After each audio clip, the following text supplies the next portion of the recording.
Mga kapatid sa pananampalataya, tagumpay na bawat isa na hinahangad natin. Ang tunay na naghahangad ng tagumpay, tandaan, wala yan dito sa mundo.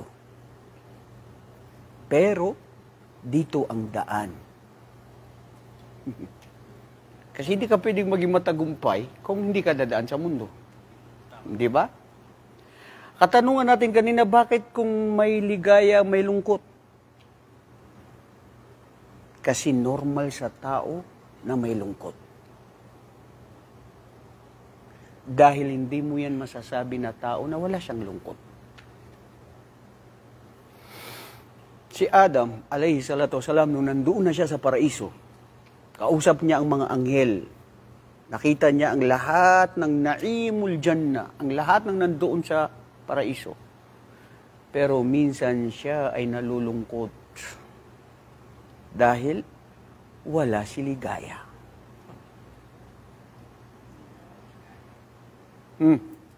Abdulaziz.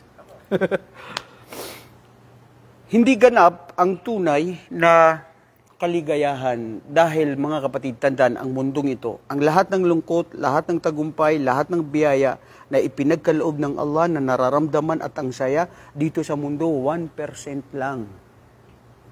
Sa araw ng paghukom, 99% nandoon lahat. Ang tunay na ligaya, ang tunay na mga hapdi, o ang tunay na anumang mga pinagdadaanan. 1% lang ang nandito sa mundong ito.